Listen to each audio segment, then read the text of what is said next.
you excelled there to start. I mean, did you know that a live trade was coming? No, I had no clue, to be honest. Sort of that, I suppose 8 to 12 range was where I suppose Brett, my management team, sort of thought I would land. But sort of between those picks, I had no clue. I was just sort of sitting there, twiddling the thumbs, sort of waiting for the moment, I suppose. And how did your mates react to all that? Yeah, they went off. That was they said before it that they had to be the ones with the biggest reaction. So yeah, it was pretty loud. And then obviously when Phoenix went as well, I had to make sure I got over there as well. So I think that was probably the highlight, probably the celebration of the night, I'd hope.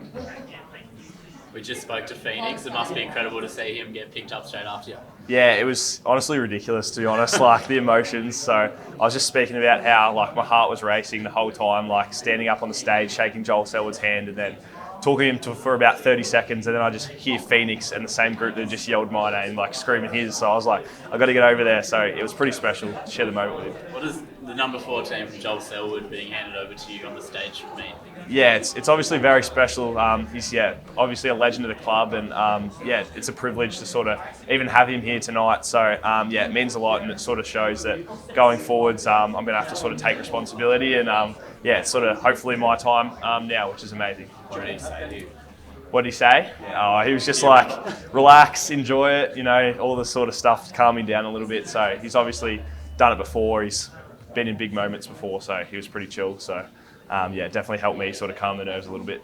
Yeah. During the trade period, are you aiming to be there round one and play the key defender there? Yeah, that's definitely the short-term goal.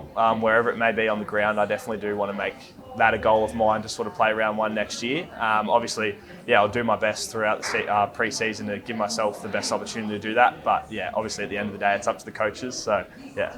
You go into a really proud club. What do you know about Geelong, the Geelong area? Have you been down there much? A little bit. I know they're loud. They're big supporters. So I was at the 2022 Grand Final for the Under-17s Futures match, and I remember that yeah, they pantsed the Swans, and the crowd didn't get sort of quieter every time they kicked a goal. So I know they're passionate, which is exciting. So yeah, it's awesome to be a part of. Spoken about the Futures game, was the moment you kind of realised you have a chance of getting drafted after maybe playing up basketball. What does this moment feel like for you? Yeah, definitely. After that sort of game and having a chat to a few sort of people in my close network, they sort of said if I give this a crack, then I'm every chance to open some opportunities that I never thought I would. So yeah, to sort of be here now is pretty surreal. Like you watch it on TV and you all think it's too far in the distance, or could that really happen to me? But sort of now that it's here, it's crazy, and I don't know how to describe it really. It's surreal.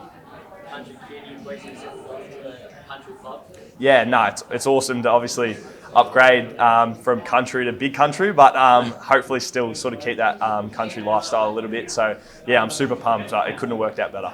You've been a bit of an everyman this year, played in pretty much every position on the ground. I noticed that in your profile you put that you're a key back / forward.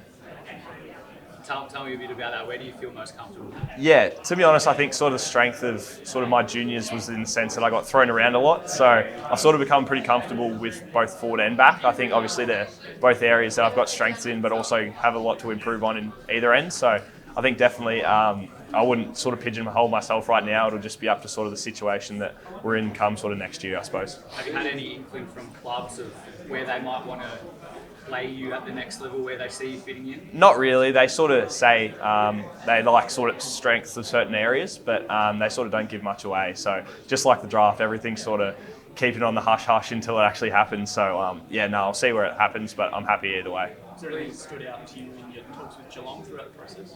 Yeah, just really relaxed, you know. Like I think obviously it comes to interviews, or you do a lot of interviews, and they become obviously they're amazing, and to meet all the new people, but they become very similar. And I think sort of what stood out to me about Geelong was it was very relaxed, and it was just open conversation.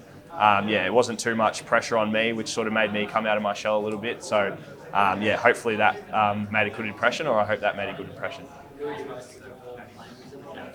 Well, I've spoken about Jeremy Cameron a lot sort of in the lead up, so sort of play alongside him will be pretty amazing, but they've got an amazingly young group, talented group, so every single player there would be an honour to play alongside. They've got so much experience, but also a lot of youth, so yeah, both sides of that, it makes it an awesome mix, so I'm super excited. Sweet. Thank you guys, appreciate it.